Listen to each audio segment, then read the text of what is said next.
Deixa eu mostrar para você aqui a situação que se encontra Cuba. E após essa informação, eu já abro para perguntas e respostas. Se você tiver perguntas a fazer, prepara aí agora para você fazer, que nós já vamos estar respondendo logo após esta matéria que fala sobre Cuba. Importante você saber do que está acontecendo aqui no país, que não está tão longe de nós, né?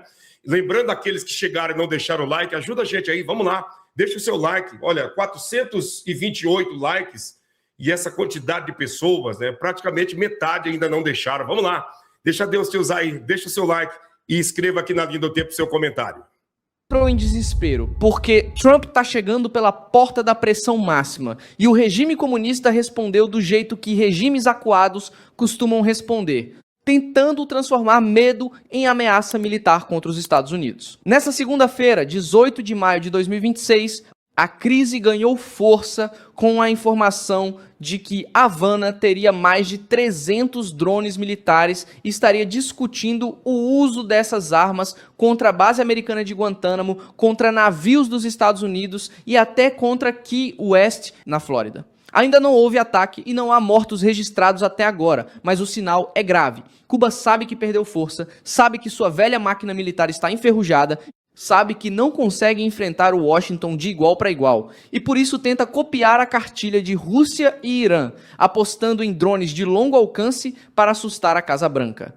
Trump olha para isso como provocação direta no quintal americano, e a leitura política é dura. Havana não está apenas se defendendo, está ativando armas para tentar impedir que a nova ofensiva americana avance sobre a ditadura cubana. Já vou te contar tudo isso, mas agora você vai querer estar inscrito no canal para continuar bem informado. Informações em tempo real, na melhor qualidade. Vamos lá, gente. Você que não é inscrito no canal, se inscreva aqui agora, ative o sino das notificações e deixe seu comentário na tela que nós vamos fixando aqui, né, o comentário de todos vocês. Vamos para cima. Havana para fazer o regime cubano tremer.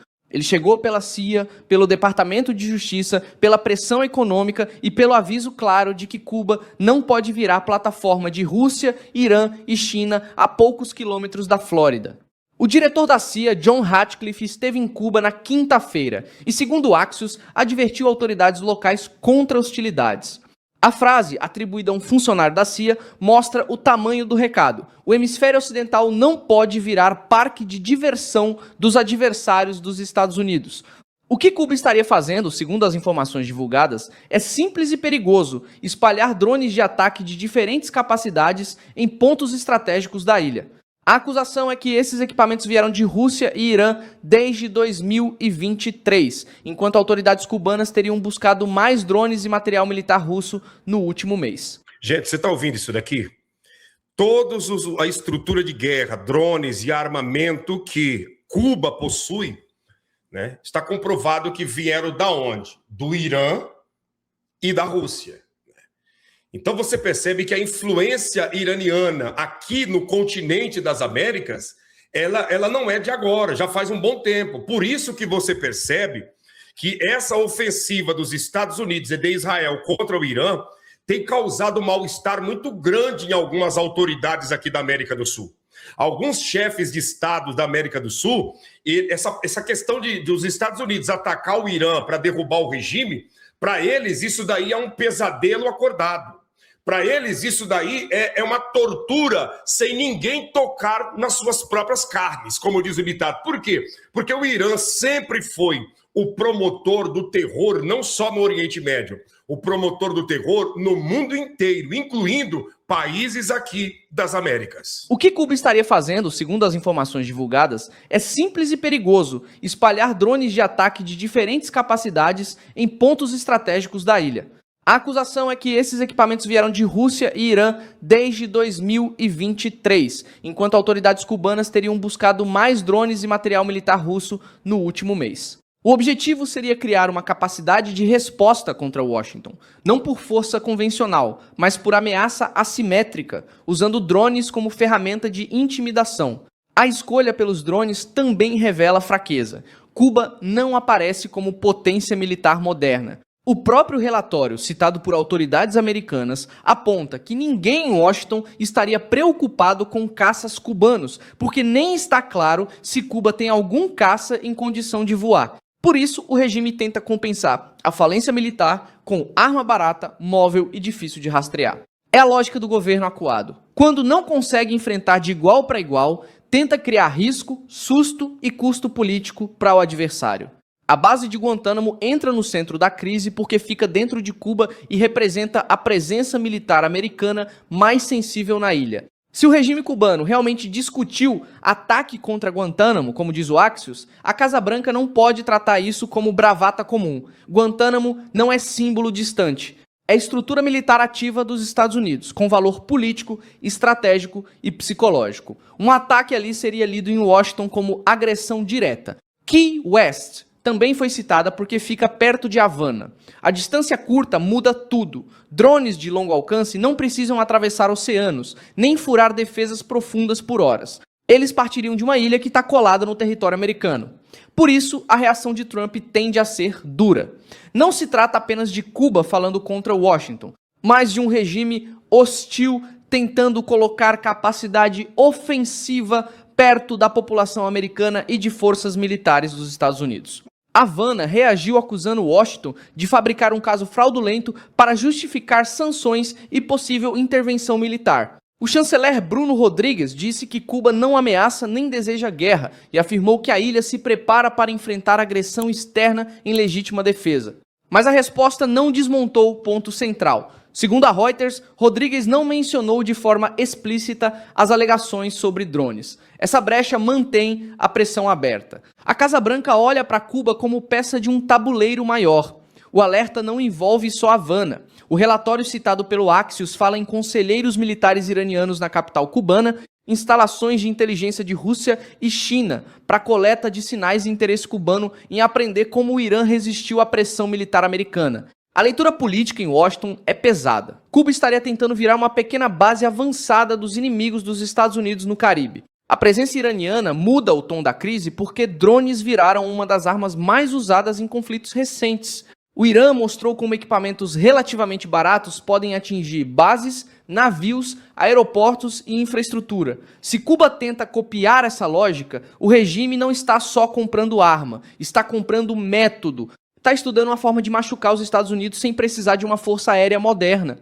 O detalhe mais explosivo é que autoridades americanas não dizem que um ataque cubano é iminente. Isso importa. Washington não está anunciando que Havana vai atacar amanhã. O que aparece é uma discussão militar sobre planos em caso de deterioração das relações. Só que para Trump, esperar a ameaça virar ataque seria entregar a iniciativa ao regime cubano. A doutrina política dele sempre foi pressionar antes que o problema cresça. O Departamento de Justiça também prepara outro movimento duro, uma acusação contra Raul Castro pelo abatimento de 2 aviões do grupo humanitário Brothers to the Rescue em 1996. A Reuters informou que fontes do Departamento de Justiça disseram que pretendiam avançar com essa acusação, e o Axios apontou que ela poderia ser aberta nesta semana. Isso coloca a velha cúpula cubana novamente sob mira direta de Washington. Esse ponto jurídico não é detalhe lateral. Ele mostra que Trump está fechando o cerco por várias portas ao mesmo tempo.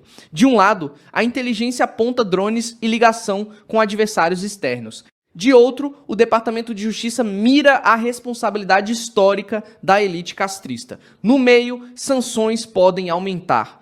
A combinação é clara. Cuba não está enfrentando apenas uma notícia ruim, está enfrentando uma ofensiva política completa. A crise também expõe o medo real do regime cubano. Havana viu a queda de aliados, viu Washington endurecer contra governos hostis e entendeu que o tempo da impunidade regional ficou mais curto. Por isso, tenta parecer perigosa. O problema é que parecer perigosa perto da Flórida pode ser exatamente o erro que dá a Trump o argumento que ele precisava para apertar ainda mais. E é justamente nesse ponto que a tensão cresce. Se os drones estiverem espalhados pela ilha, a resposta dos Estados Unidos pode vir antes de qualquer explosão. Pode vir por sanção, bloqueio financeiro, operação de inteligência, reforço militar em Guantánamo ou pressão pública contra a cúpula cubana. Se a Casa Branca confirmar novos dados de inteligência, a pressão pode sair do discurso e entrar em medidas concretas. Guantánamo deve ficar mais vigiada, navios americanos no entorno podem receber atenção maior e Key West entra no radar político pela proximidade com Havana. Trump agora tem uma narrativa forte. Cuba não é só uma ditadura falida no Caribe, é uma possível base armada de adversários dos Estados Unidos na porta da Flórida. Eu sou Milson Alves, internacionalista. Bom, aí estão algumas informações, né, envolvendo Cuba, né? A gente começa a perceber que lá na essência o que aconteceu com o Irã aconteceu numa hora muito propícia, porque o Irã, em outras palavras, estava se armando mais e mais, não só dentro do seu território, mas a própria Cuba, né, estava se tornando um pedacinho do Irã, como a Venezuela, como alguns países aqui da América do Sul, se tornando um pedacinho do Irã, como o Irã se espalhou dentro da própria Europa, né? Tem muitos que estão lá representando o próprio Irã. Na realidade, onde tem um terrorista, ali tem um pedacinho do Irã. Essa é a realidade, né? Então, essa postura dos Estados Unidos é uma prova de que realmente algo precisava e precisa acontecer para que o povo de Cuba venha a ser liberto das garras desses pandemônios que há mais de 66 anos oprime a sociedade. Tem pessoas lá que nasceram, cresceram, né, constituíram família, já passou aí, já está vivendo a melhor idade e nunca viveu o oxigênio da liberdade dentro de Cuba, porque sempre vivendo essa opressão. 66 para 67 anos de ditadura, né, de opressão sobre o povo e de tudo aquilo que você possa imaginar, sem contar que a sociedade cubana fez no último, há cerca de 5 dias atrás, 4 a 5 dias atrás, fizeram um protesto novamente nas ruas devido à falta de energia elétrica, que isso daí é frequente lá no país. Então, esse é o momento que Cuba está vivendo. Deixa eu responder vocês aqui, tem perguntas chegando e eu quero te responder, vai ajudar muita gente aqui. Vamos começar falando do Drex, do Real Digital. Vamos lá. A pergunta é, pastor, eu vi uma pergunta que veio aqui na tela. Pastor, é verdade que o dinheiro em espécie vai acabar, está acabando, não será mais aceito no Brasil? Deixa eu explicar para você o que está acontecendo. O Real Digital, que é conhecido também como o Drex, é uma moeda que estava já, né, encaminhada para entrar em circulação e tirar o dinheiro em espécie de circulação. Porém, o Drex não é que ele vai entrar em ação ou que ele deixou de existir, não é nada disso. O Drex, ele continua, mas o projeto foi reformulado. O Banco Central do Brasil encerrou a plataforma de testes iniciais, né? E devido ao desafio de privacidade e custos e aquela coisa toda, então o Drex ele não vai entrar em ação, não tem anúncio dele entrando em ação no meio dele sendo colocado em ação no meio da sociedade e o dinheiro em espécie sendo recolhido. De momento, não tem nada confirmado. O Drex não foi cancelado, mas ele vai servir e está servindo momentaneamente como uma moeda para transações complexas de um banco com outro, sabe? Sabe aquelas transações que envolvem milhões, bilhões e algo semelhante? Ou até mesmo a criptomoeda, aquela coisa toda. Então, é usado, né, de um banco para com outro, né? Uma moeda aí usada de um banco para com outro, né? Mas a população em si não precisa momentaneamente se preocupar, porque o Drex não está vindo para desbancar o dinheiro em espécie. O plano, né, o projeto, ele foi reformulado, era um projeto caro e que não tinha tanta segurança digital, vamos dizer assim, então eles deram uma segurada e continua ainda o dinheiro em espécie em toda a circulação, porém, eu não vou dizer nem da questão do Drex, eu vou dizer da própria sociedade. A sociedade já se adaptou ao sistema de uma moeda digital, mesmo o dinheiro não estando 100% digital. Hoje em dia, poucas pessoas circula e transita com dinheiro em espécie. A maioria está usando o Pix aqui no Brasil, né? Usando o Pix. Por isso que você vê o sistema, né, dos bancos trabalhando e com o sistema de token e de todos os tipos de chaves, né, de chaves de controle de segurança no tocante ao Pix, porque é o que é mais movimentado. Enquanto 10 pessoas usa dinheiro em espécie, 500 trabalha só com o dinheiro digital, que é o Pix, né?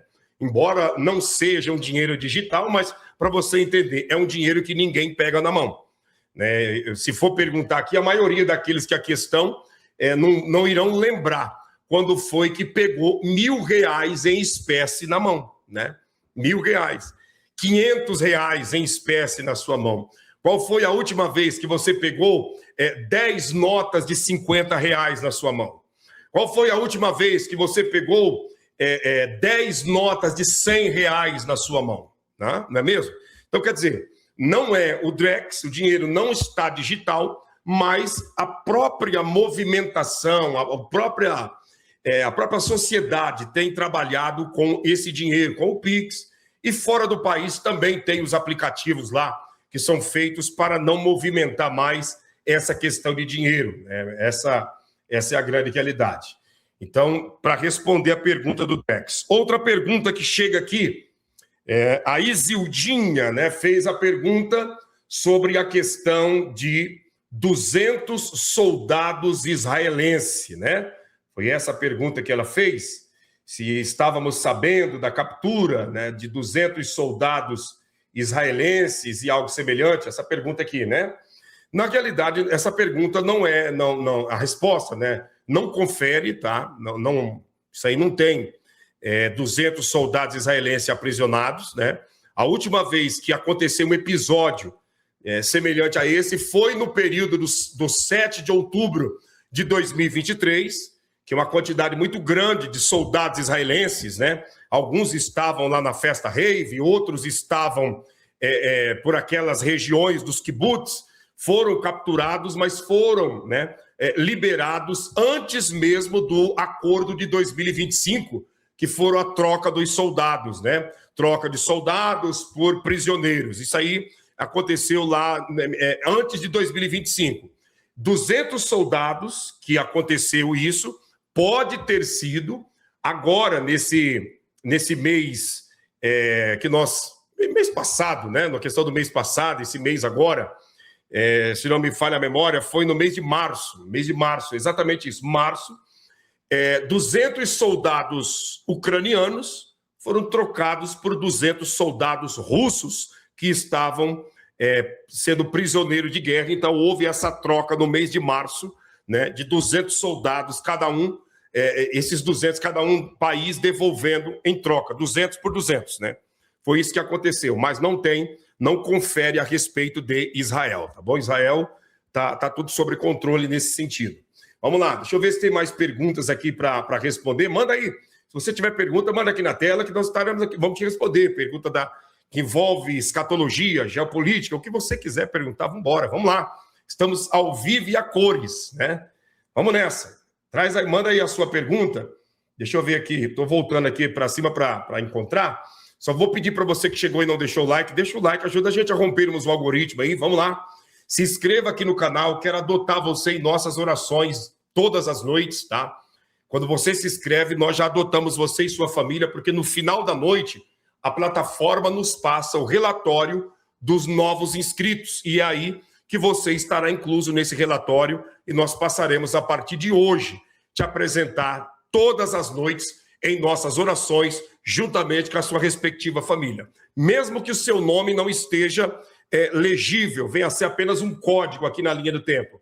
Mas se você se inscrever no canal, nós temos acesso, né, ao seu e-mail e algo semelhante para estar apresentando você e família em nossas orações, tá bom?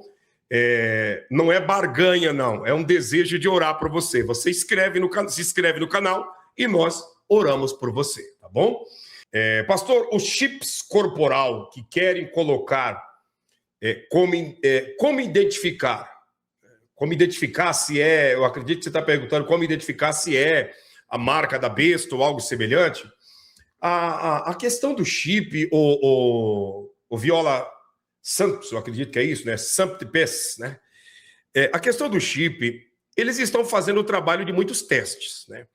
Nós estamos vivendo no período de testes, né? Hoje, final de semana agora, já saiu o anúncio da OMS, um novo anúncio, né, sobre a ebola, né, que está acabando com vidas lá na região da África e está se espalhando, né? Já não é mais agora somente aquele problema lá do navio, agora também é esse vírus. Então, assim, a sociedade está passando por um momento de transições e testes para essa nova etapa, que é a nova etapa do governo do anti-Machia, do governo do anticristo. Então, chip que eles estão testando agora é tudo um ensaio, tudo ensaios, né?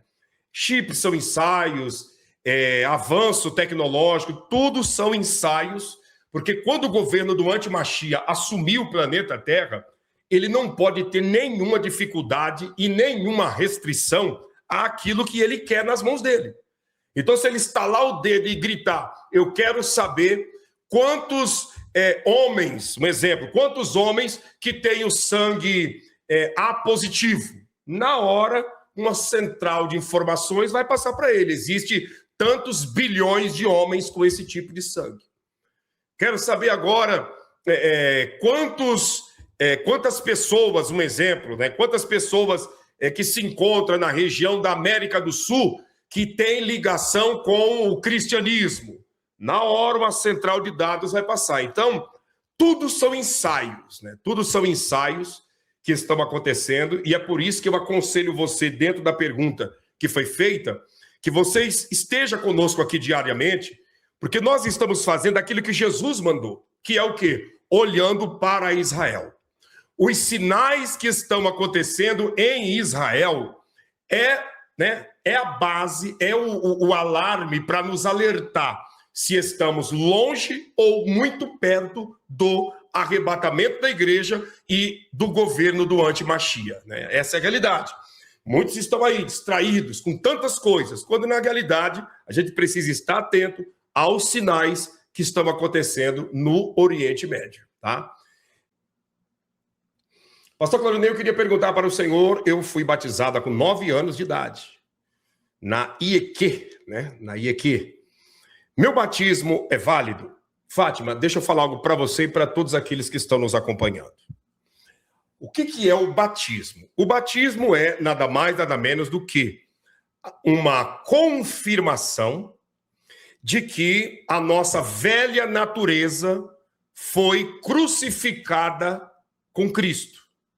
De que aquela velha mulher que vivia fazendo aquilo que, como está aqui, o nariz mandava, fazendo aquilo que vinha na teia, hoje em dia já não faz mais. Hoje em dia, esse homem e essa mulher quer viver segundo a vontade de Deus. Então, como prova do sepultamento da velha natureza, há o batismo, né, nas águas, né, o batismo por imersão. Você é submergido nas águas, né, e ali levantado simbolicamente como uma nova mulher. Não mudou tua identidade, não mudou o teu nome, não mudou a tua genética, a tua medula óssea e nem o teu DNA. Continua o mesmo, mas espiritualmente você nasceu novamente naquele ato que é o selo do teu novo nascimento desde o dia que você se arrependeu dos seus pecados. A pergunta que você me faz é se é válido o seu batismo com 9 anos de idade. Eu vejo da seguinte maneira: uma criança de 9 anos de idade, ela não sabe o que quer da vida. Com 9 anos de idade, eu não sei qual é a sua idade, né? Não sei, mas com 9 anos de idade, provavelmente você, na época sua de 9 anos de idade, as crianças eram infinitamente mais inocentes do que as crianças dos dias atuais. Uma criança da minha época, com 9 anos de idade, com 9 anos de idade, eu era mais inocente do que o Claudinei Júnior, que tem 4. É isso, você consegue entender? Eu, com 9 anos de idade, eu era mais inocente do que o Claudinei Júnior, que tem 4 anos, vai fazer 5 em dezembro. Então, provavelmente, o seu batismo, Fátima, foi o batismo de uma criança inocente, de uma criança que não sabia, né, nem o que estava fazendo. Nem o que estava fazendo, estava ali, né, quem sabe ia para a igreja e voltava para casa para brincar de boneca. né? Ou ia para a igreja e voltava para casa, quem sabe cuidar dos irmãozinhos mais novos. Mas era isso. Então, só de você não ter certeza da validade do seu batismo, já é um detalhe para você se batizar. Entende? Eu não estou colocando dúvida no seu batismo. Eu estou dizendo que batismo nas águas é para pessoas que está assumindo diante dos homens e diante do mundo espiritual que realmente conseguiu enxergar os próprios pecados, né? Como você está dizendo, eu tenho 54 anos, então, eu tenho 45. Então, você é 9 anos a mais que eu. Então, é isso que eu estou te dizendo, né? Se eu com 9 anos eu era inocente, imagina você na época dos teus 9 anos, né? Era uma menina inocente. Então você se batizou, né? Você se batizou até mesmo sem saber o que era o batismo, né? Não havia pecados praticados por ti para ser, né, afundado naquelas águas simbólicas, né? Então, o certo mesmo, né, é você, se você está tendo oportunidade, vai lá e se batiza novamente, né? Se batiza novamente para que o nome do Senhor venha a ser glorificado na sua vida. Aí muitos podem dizer, batismo é um só. O batismo é um só, desde que você tenha consciência do que é batismo, né? O batismo é um só, desde que você tenha consciência do que é batismo. Se você, né, não tem consciência do que é batismo, então esse batismo não tem efeito. O batismo é um ato consciente, não um ato que é desejo do pai ou da mãe, um ato que é desejo do avô e da avó. Não. O batismo é um desejo pessoal. É uma decisão pessoal. Ninguém pode decidir pelo teu batismo. Ninguém pode ter influência. Não, você tem que se batizar assim. Não. Ninguém pode decidir, né, por outro para se batizar. Como ninguém pode aceitar Jesus forçadamente. É tudo uma questão de escolha, né? Então, é esse comentário que eu deixo para você, tá? Se você mesmo sabe dos teus 9 anos de idade que você era uma menina inocente, você prova que o batismo não surtiu, né, nenhum efeito, porque ali não foi sepultada uma vida de pecados, né? Não foi. E qual a idade para se batizar, pastor? A idade do batismo, eu acredito, né, embasado na própria Bíblia Sagrada, Jesus foi apresentado, né, como responsável pelos seus atos com 12 anos de idade. Foi aquele episódio que ele foi esquecido no templo por José e Maria e pelos demais da comitiva que subiram de Nazaré para Jerusalém. Ele tinha 12 anos de idade. E até hoje, em Israel, com 12 anos de idade, o menino e tal, ele já é responsável pelos seus atos, né? Então, o batismo, a partir de 12 anos, eu acredito que já tem um juízo, já tem uma memória, né? E já tem até mesmo uma consciência de pecado, né? De 12 anos para cima, né? Na realidade, o batismo, dentro do Evangelho, é a confirmação do novo nascimento, né? No Evangelho de João, fica muito claro o encontro de Jesus com um rabino, né? Um erudito da época, que era Nicodemos, né? Jesus disse para Nicodemos, ô Nicodemos, é necessário você nascer de novo. Ele disse, mas como que eu vou nascer de novo se eu já sou homem grande, eu vou voltar para o ventre da minha mãe? Aí Jesus disse, não. Se eu estou falando de coisas normais, você não está entendendo, imagina se eu trocar ideias contigo das coisas espirituais. Mas o que eu estou dizendo, Nicodemos, é que é necessário você nascer da água e do Espírito. Porque o que é nascido da carne é carne. Quando você nasceu da sua mãe, você nasceu apenas como um ser humano carnal. Você precisa nascer do lado espiritual, porque o pecado matou o lado espiritual humano. E quando você desce as águas batismais, você está nascendo espiritualmente na presença do nosso Deus. Em outras palavras, Jesus estava dizendo para Nicodemos o quê? Que o ser humano tem 2 nascimentos. O nascimento da vontade da carne, que é aquele que está no certidão de nascimento, e o nascimento espiritual, que é aquele que desde o momento que o ser humano decide seguir e servir a Deus de corpo, alma e espírito. Espírito, alma e corpo. Todos nós temos a oportunidade de 2 nascimentos. O nascimento que já aconteceu, que foi de vir ao mundo pelo ventre da nossa mãe, e o nascimento espiritual que vem através de você reconhecer os seus pecados e cumprir com a justiça divina, tá? Vamos lá. Pastor, desculpa a minha ignorância, esse apagão que está sendo falado é algo dos homens ou da natureza? O Carmão Souza, na realidade, tudo que acontece aqui nessa terra tem ligação aos homens, né? Até os resultados da natureza são resultados da prática dos homens, né? Então, um apagão no atual momento tem ligação com os seres humanos, né? Deus entregou a terra na mão dos homens, né? A terra está na mão dos homens. Quem administra a terra não é Deus. Deus não administra a terra. Deus entregou a terra na mão dos homens, sabe?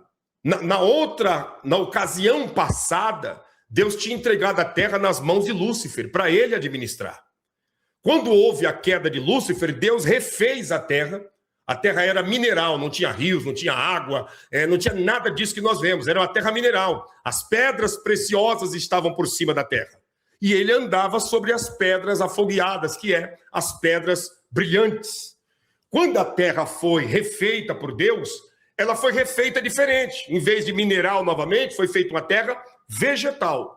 Tem as plantações, o verde da natureza, o colorido das flores. E Deus preencheu essa terra, né, e entregou na mão do homem, de Adão e Eva.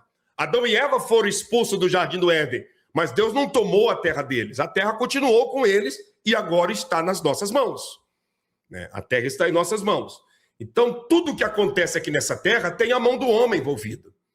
Tudo que acontece aqui nesse planeta, desde o céu azul que está brilhando para baixo, tudo que acontece aqui tem a ação do ser humano, porque o ser humano é o responsável por tudo isso, tá?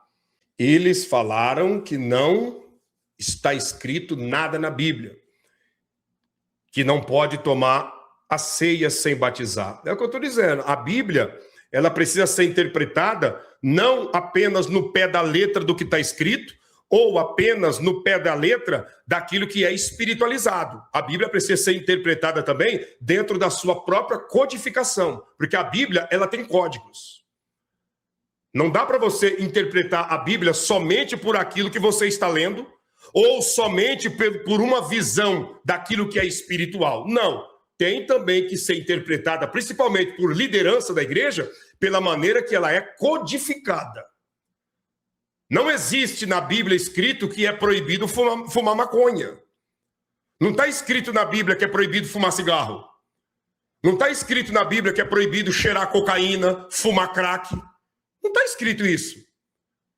Aonde está escrito que é proibido cheirar cocaína? Aonde que está escrito na Bíblia que é proibido fumar crack? Então vamos dar Santa Ceia para todo cracudo? Vamos dar Santa Ceia para o cracudo? Vamos dar Santa Ceia para o boladão de maconha? Não está escrito na Bíblia. É aí que entra a questão codificada.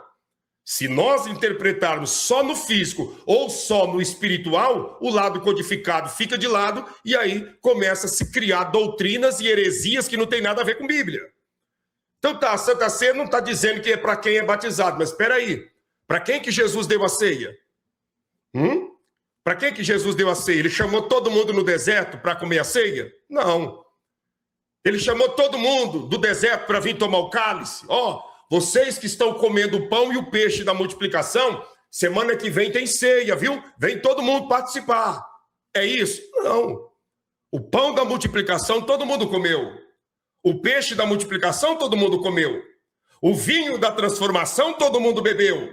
Mas a ceia estava só ele e os 12. E ninguém mais. O que é isso? Um código. Ceia é para íntimos. E não para qualquer um. Ceia é para aqueles que Jesus conhecia a vida deles.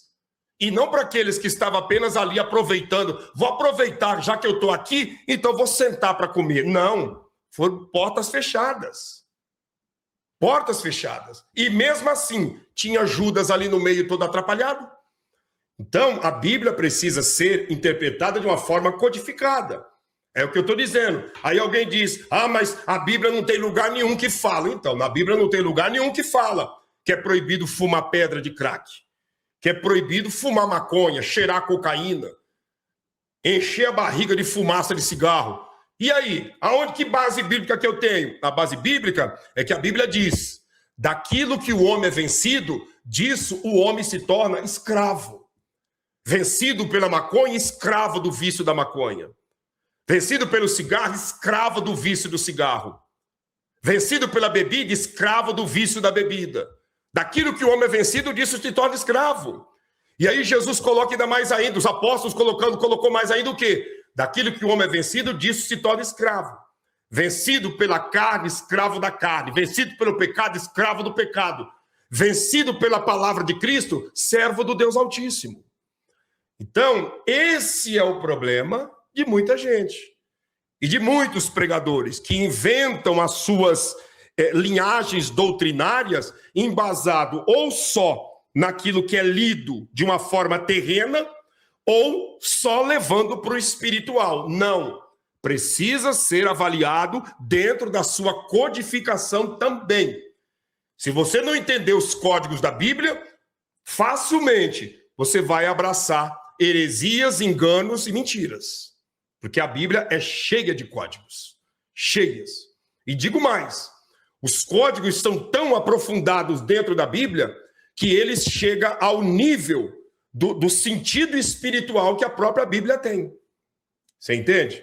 É aquela história. O que você vai explicar para um cara que está fumando maconha dizendo que foi Deus que criou essa erva? O que você vai explicar para ele? Eu fumo maconha porque foi Deus que criou essa erva, né? Foi Deus que criou essa erva. Não foi o diabo que inventou a maconha. Foi Deus. E foi Deus mesmo. Mas para quais fins? Para fumar? Quais os fins que Deus permitiu essa planta estar no meio das hortaliças e das árvores e iguarias que existe? Qual o propósito de Deus em cima disso? Deus criou essa planta porque ela é uma planta medicinal que serve para tratamento de pessoas com síndrome de pânico, pessoas com problema de coordenação motora, pessoas que têm vários tipos de problemas, e uma das principais funções medicinais da maconha é o canabidiol, que é usado, né, para tratar várias enfermidades e doenças. Foi com essa finalidade, não para você cultivar ela, secar, né? Deixar, entende, a papoula dela ficar bem fermentada, para aí depois você vai lá e esbagaça ela, bota dentro do papel, faz o cigarro e fuma. Aí já vem a inspiração do pai da escuridão, que é o próprio diabo. Deus criou para usos medicinais. O ser humano está usando para sua própria destruição. É igual a coca. Foi Deus que criou, né, a coca. Foi Deus que criou. E é uma erva que tem uma serventia imensa. Sem a coca que Deus criou, sem o pé de coca, meu Deus, a vida seria uma loucura. E você diz, por quê? Porque é da coca que eles tiram a essência para fazer anestesia, para fazer vários tipos de remédio. Imagine você fazer uma cirurgia, né, no pelo, como diz ditado, no pelo, no grito. Abrir a barriga de uma mulher para uma cesárea no grito. Você imagina? Imagine você fazer uma cirurgia da coluna no grito. Você ir lá e colocar ferros, né? Aquela armação de ferro, porque você quebrou a tíbia, que é o osso da canela. Você vai lá colocar um ferro. Você fazer aquilo lá no pelo, no grito. Você imagina? E aí? É aí que entra o efeito da anestesia. Que lá na essência vem, tira lá, né, uma substância da coca, mistura com outras substâncias e se torna anestesia. Então, tudo que Deus criou foi para o ser humano viver bem nessa terra. Agora, Deus não mandou o ser humano pegar a coca e colocar ela para ser trabalhada, refinada, centrifugada e formar o tijolo de cocaína que vai destruir a vida do ser humano. Então, tudo está codificado na Bíblia Sagrada. Nós precisamos estudar, buscar, esmiuçar com humildade, entendendo que não é apenas letra, que não é apenas espírito, mas que tem códigos também ali naquele meio, tá? Vamos lá. Com certeza, ideia da escuridão. É igual o crack, né? Ideia do diabo. A rapa da cocaína que sobra, que é a sujeira braba, o que eles pegam? Vamos jogar fora, não. Um bicho ruim chegou e deu ideia. Joga fora, não. Não, pega lá essa rapa, junta tudo, pega lá bicarbonato, mais outras essências, mistura tudo, vai virar um melado, esse melado vai secar e vai fazer isso aqui, depois sai vendendo pedrinha por pedrinha que, quando bater no crânio do ser humano, nunca mais ele abandona o vício. E pronto. Ideia da escuridão. E está funcionando. Então, e Deus, pastor? Deus, ele permitiu a planta para fins medicinais. Mas o diabo que está aqui em nosso meio trabalhou na mente dos seus para que essa planta viesse ser usada para outros fins. Então, sem a coca e sem o cannabis, que é a árvore da maconha, o mundo seria totalmente turbulento, porque tudo que Deus fez foi dentro de um equilíbrio. Né? Vamos lá. Deve ser exatamente, Ana Lúcia. Bom raciocínio, né? Perfeito, como diz o ditado, perfeita interpretação dentro de um código, né? Que isso aí é um código também que você acabou de escrever. É igual à árvore do conhecimento do bem e do mal. Estava lá. O homem usou essa árvore do conhecimento do bem e do mal para quê? Para sua própria queda e destruição. Né? E não pela sua permanência num lugar perfeito que era o Jardim do Éden. Né? Deus abençoe a todos vocês que estão mandando perguntas aí.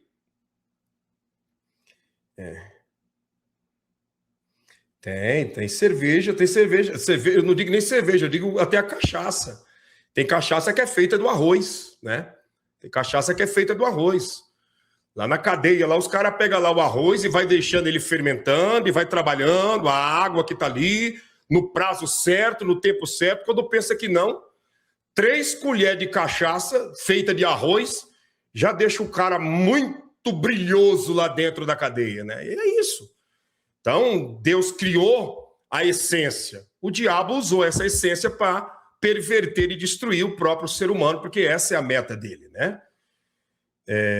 No meu ponto de vista, os únicos que nunca pecaram são crianças, até certa idade. O resto, por mais santo que pareça, em algum momento já pecou.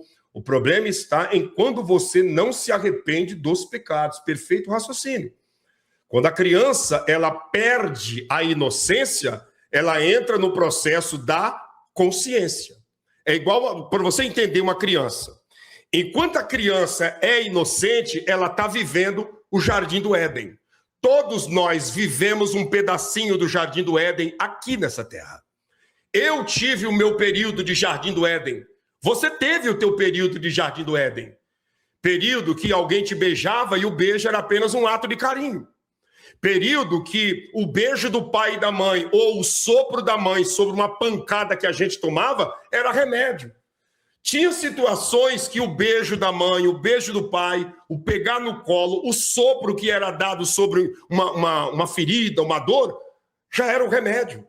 Quanto todos nós aqui já fomos curados pelo sopro da mãe? Pronto. Sarou. Acabou o choro. O que é isso? Período que nós habitávamos no Jardim do Éden. Todos nós tivemos o nosso Éden. Porém, quando nós saímos do Jardim do Éden, aí o beijo da mãe é gostoso, às vezes faz falta, mas eu quero ficar com o beijo da namorada. Eu quero ficar com o beijo, né? Um exemplo da mulher, do namorado. O período do beijo da mãe é maravilhoso. Que saudade do colo da minha mãe. Mas eu não vou negar, eu quero o colo da minha esposa todo dia, né? E você quer o colo do teu marido todo dia. Por quê? Porque você saiu do Éden, você já não está mais no Éden agora. Agora você já descobriu, você está vivendo a fase do conhecimento do bem e do mal. E dentro disso você está fazendo as suas escolhas, né? Então, a perda da inocência é isso, nós perdemos o Éden. Seria muito gostoso a gente continuar na idade que nós estamos no Jardim do Éden, né? Mas chegou uma hora que até nós olhamos e dizemos, sabe, eu não quero mais o Éden, não. Não quero mais o Éden, não. Eu vou dar um jeito de arrumar um sexo oposto aí para mim experimentar esse negócio aí. Diz que beijar é gostoso, né? Diz que namorar é gostoso, que casar é gostoso. Eu quero ver esse negócio aí. Eu amo a minha mãe, mas agora ela vai ter que acostumar a ficar um pouquinho longe de mim, porque eu tô encantado por outra mulher, né? E é assim. Eu amo a minha mãe, eu amo meu pai, mas eu estou encantado por outro homem. Não é assim que as mulheres fazem? Então, o que é isso? Saiu do Éden. Estamos fora do Éden. Né? E eu estou vendo, o Claudinei está dentro do Éden, né? Está dentro do Éden. E aí ele faz aquelas perguntas que você olha e se diz, olha as perguntas desse menino, meu pai do céu. Não é assim? Olha as perguntas que esse menino está fazendo. Mas o que é? É tão inocente que chega a ser de espantar, como diz o ditado. Não é o caso do Christian, né? Ele já não faz mais as perguntas que o Claudinei faz, né? Ele já não tem, mas por quê? Está fora do Éden. Já saiu do Éden, está com 13 anos. Já não está mais dentro do Jardim do Éden. Já, entende? Volta e meia está por ali, né? Você pega, já está se preparando para o processo, né? Como de ditado, de deixar a mãe para se encaminhar com uma outra mulher que não é a mãe. E vida que segue. Fora do Éden é assim. E o comentário seu, Israel, foi perfeito. É isso mesmo, né? Pastor, você lembrou tudo que eu vivi quando criança. Exato, né? Todos nós, a gente lembra, né? Aí a mãe chega, o pai chega e... Não, tá sarou. Acabei de beijar. Soprei, tá sarado. Sarou. Não precisa ir no médico, não precisa de nada. Aí, meu amigo, depois que cresce, né? Muda tudo, tá fora do Éden. E é isso. Deus te abençoe, Luzia, Luísa, né? E todos que estão se chegando aqui. Exatamente isso. Olha a Nilvanda dizendo: meu filho se casou, acabou mamãe, né? A gente sente um certo ciúme, mas sabe que é da vida. Pronto. Teu filho estava no teu controle enquanto ele estava dentro do Jardim do Éden. Depois que ele saiu do Éden, cada dia que passa, ele vai andando por áreas distantes, até ele se encantar por um território estranho, como diz o ditado, lá ele vai se enamorar, vai casar e tal, e aí agora a esperança da Nilvanda, né, e de muitas mães que estão aqui é o quê? É os netinhos, né? É curtir os netinhos que estão dentro do Éden. Dali a pouco os netos crescem também, saem de dentro do Éden, e aí vem bisneto, e é o processo da vida, não tem muito, né? Não tem muito o que acontecer, né? Não vi a irmã Valquíria e seu Cristo? Pois é. E olha, vai crescendo, né? Ela não quer ver, né? Condita, ela não quer ver, mas está vendo, né? Não sei se ela está na live aqui agora, né? Muitas vezes a mãe não quer ver, né? Mas está vendo. Vai percebendo e quando dá uma olhada assim, está com 3 fios de cabelo no peito, né? 3 fios de cabelo bem no meio aqui da caixa peitoral. Aí a mãe olha, o pai olha e diz: meu Deus do céu, cadê aquele menino que trocava a fralda dele? Cadê aquela menina? Acabou, já não está mais dentro do Éden, né? Agora, fala a verdade. Quem aqui não tem saudade do Éden, hein? Quem não tem saudade do Éden? Todo mundo. E nós vamos voltar para lá. Mas não para esse Éden da nossa infância. Agora é para o Éden de verdade, que é a Nova Jerusalém. É verdade, pastor Claudinei, quando minha netinha Lara cai, dou um beijo no dodói. Acabou. Imagina eu e você até hoje precisando de um beijinho para sarar o nosso dodói, né? Seria uma coisa muito estranha. Mas por que isso? Porque aqui nós já estamos na fase da consciência. Mas na fase da inocência, maravilha. Vamos lá. Deixa eu colocar para você aqui uma imagem importante. Eu peço para você que está aqui deixar o seu like, compartilhar essa live com seus contatos. Passa para frente. Se você não é inscrito aqui no canal, se inscreva. Esse mês de maio aqui nós estamos com live todos os dias de perguntas e respostas, desde o dia 1º de maio. Inscreva aqui no canal e vamos para cima. Vamos para cima. Como diz o Otávio, as lives têm muitas riquezas e nós precisamos crescer juntos, né? Porque eu aprendo com vocês, né? Vocês não imaginam como eu aprendo com vocês. Então, eu peço a você que está aqui que se inscreva no canal e vamos caminhar juntos. Aqui abaixo tem a descrição do CNPJ e também do número do Pix, que é o WhatsApp, para você nos ajudar nesta obra aqui, ó. Dá uma olhada. Ministério Milagres Extraordinário, Pastor Claudinei, Deus abençoe a senhora abundantemente, em nome de Jesus. Estou aqui com o Pai Kembo, correndo aqui para finalizar a casa do Pai Kembo.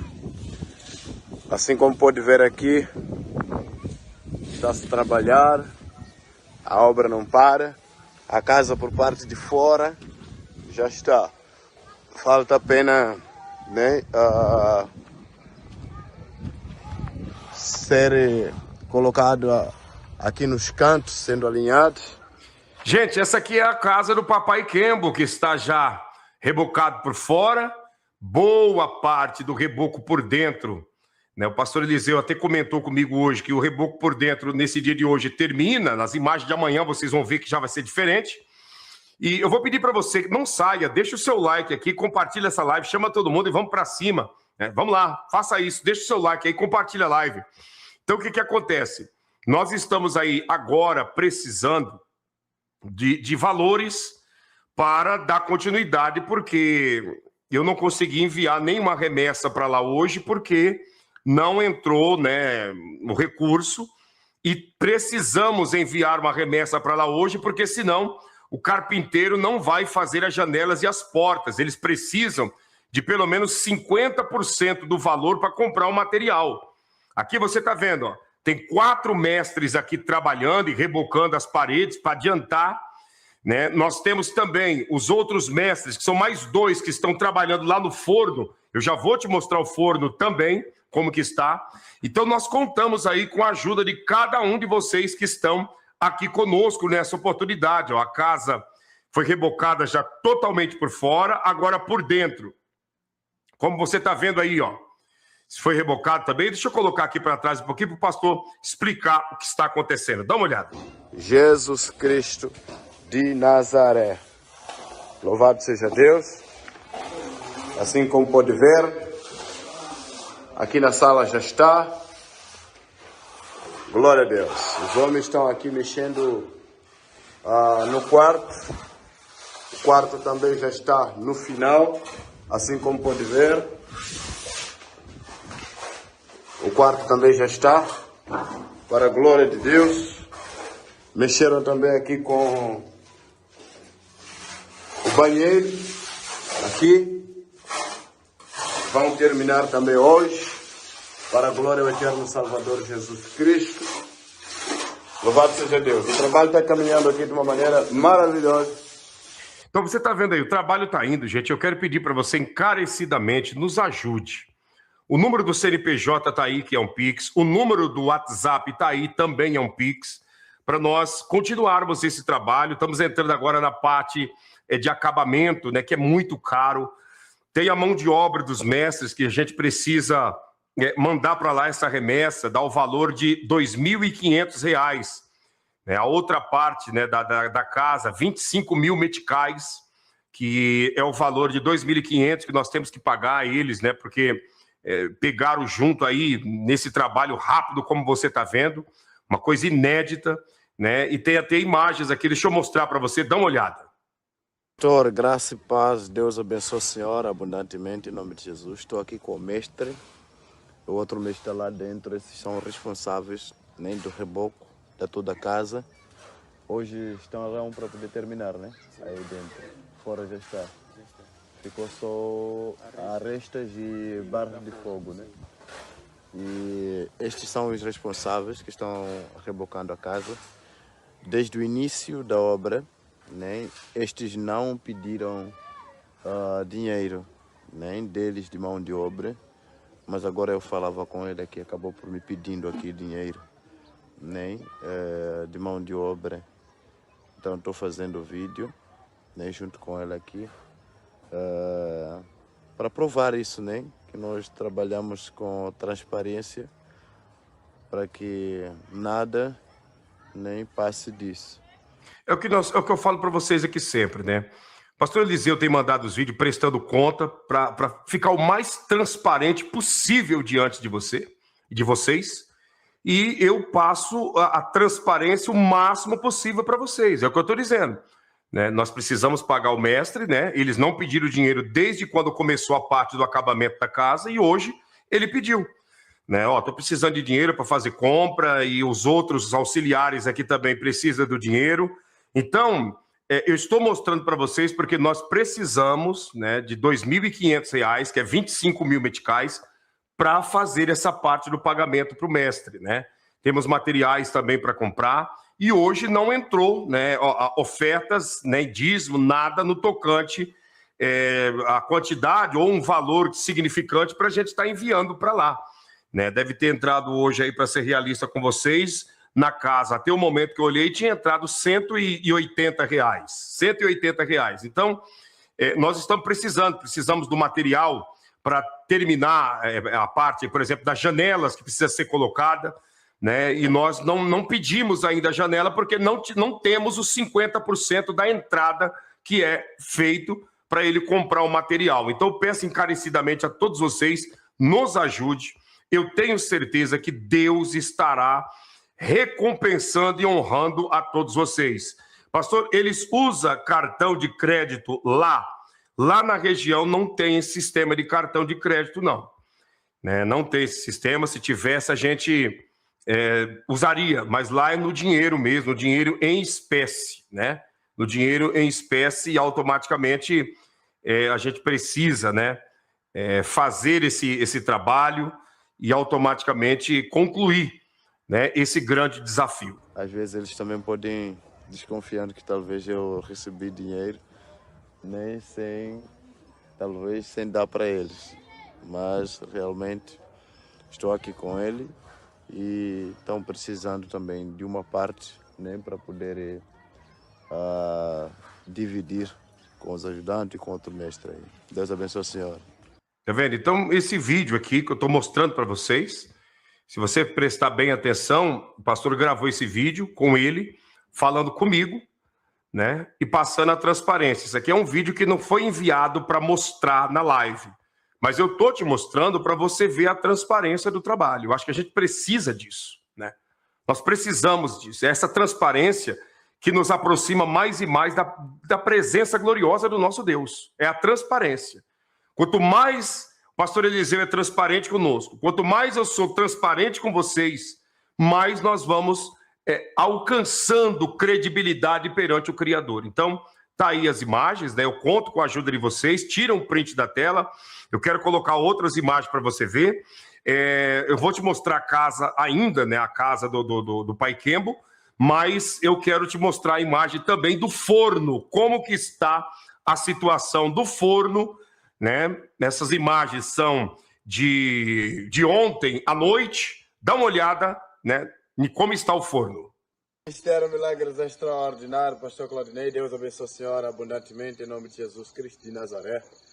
Mais uma vez, estou aqui para poder mostrar, né, a parte do forno. Graças a Deus, eu quando saí, deixei que era antes. Como eu enviei o vídeo pela manhã, estava mesmo essa parte de baixo e os homens pegaram fortemente e graças a Deus conseguiram pegar material por emprestado, que são os tijolos que a gente estávamos à espera, né? E pegaram também cimento por emprestado. Graças a Deus, amanhã já vou fazer pagamento do material que foi levado, e por sermos conhecidos através das construções que nós temos feito, e graças a Deus tem nos ajudado bastante. Assim como vocês já podem acompanhar, o forno já foi concluída, só falta apenas ser rebocado por parte de fora, assim como vocês podem ver. E aqui é a parte onde vai meter as lenhas, né? E vamos meter lenhas por aqui mesmo, né? E aí acendemos fogo para a glória de Deus, assim como vocês podem ver deste lado. Está concluído o trabalho para a glória de Deus, né? E aqui vocês vão vendo essa parte aqui, né? Já é a parte da prateleira. Aqui já foram colocados ferros e amanhã vão colocar mais outros ferros aqui. Então você está vendo, né? Ali é a entrada do forno, né? Deu saudade, Neuza. É isso aí. Ali por baixo tem aquela boca de baixo que foi a primeira apresentada, que é a entrada. Em cima desses ferros serão feitos toda a estrutura, a base, né? Esses ferros, esses arames, tudo que você está vendo aí vai ser tirado, né? Está esperando só para ele ficar fixo, né? Firme.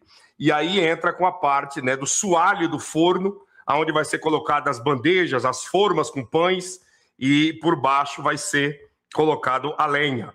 Então, nós contamos com a ajuda de vocês. Tá faltando aí 20%, né? 80% do forno tá pronto. Só tá faltando esses detalhezinhos aí para terminar a parte do forno e nós já começarmos a preparar pães para distribuir para todas as crianças e toda a comunidade, né? Seu pai fazia forno? Olha que maravilha, hein? Que maravilha. Então nós vamos agora, né, fazer o reboco dele para deixar ele daquele jeito que você sabe que eram os fornos antigos, né? Tudo certinho. E já vamos começar, eu acredito, na próxima semana, vamos inaugurar, né, esse forno aí, e vai ser uma bênção da parte de Deus, você pode ter certeza, pães sendo distribuídos para nossas crianças, pães sendo doados para famílias carentes, e isso é o mínimo que nós podemos fazer pelo nosso próximo, pelo nosso semelhante, em nome de Jesus. Olha outra imagem que eu quero mostrar para você, é da continuidade da casa do Pai Kembo, porque nós temos também um desafio. Vamos precisar de 2 postes para puxar a energia para a casa do Pai Kembo. Dá uma olhada nisso daqui. Extraordinário, pastor Claudinei, Deus abençoe a senhora abundantemente, em nome de Jesus. Estamos aqui, mais um dia abençoado, um dia de trabalho. Chegando aqui na casa do Pai Kembo, assim como pode ver, o trabalho está caminhando de uma forma maravilhosa aqui nessa manhã de hoje. Para a glória de Deus, a casa toda a parte por fora já está rebocada, né? E vamos entrando dentro. Glória a Deus. Aqui por parte de dentro. Olha a casa por dentro, toda rebocada, gente, está ficando linda demais. Depois que colocar janelas, pintar, né, passar o vermelhão no chão, mobiliar. O Papai Kembo está saindo de um lugar hostil para um lugar maravilhoso. Vai vendo. Já está essa parte da sala, assim como podem ver. Glória a Deus, que maravilha! A casa do Pai Kembo já está rebocada aqui, a parte da sala toda. Vamos para o quarto. Aí, no quarto também já está sendo rebocada essa parte. Creio que aqui hoje estaremos terminando toda a parte de dentro e a parte do banheiro, né? Já estão também fazendo a questão de rebocar aqui para a glória de Deus. Que maravilha! Mãos à obra, Deus é fiel. E também lembrando que nós precisamos colocar a corrente elétrica aqui. Gente, entenda isso aqui agora, que é sobre a corrente elétrica. Ouça para você entender. Há dias atrás havia um fio aqui, mas acabaram por ser removidos.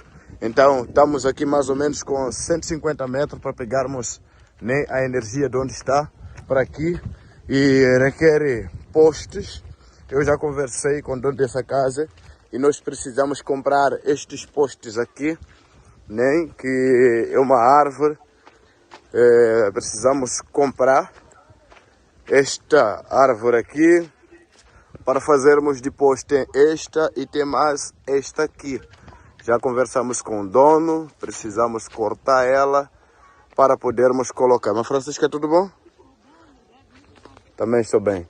Então precisamos desta árvore, mais esta para cortarmos. Então esta aqui vai segurando o fio de lá da ponta e o outro poste nós colocaremos aqui e logo puxamos o fio para ir na casa de Pai Kembo. Então, para a glória de Deus, o dono está cobrando aqui 6 mil meticais, esses 6 mil meticais nessas 2 pés de eucalipto, né? Ou seja, R$300 cada árvore ele está cobrando. Então, ninguém dá nada para ninguém ali, né?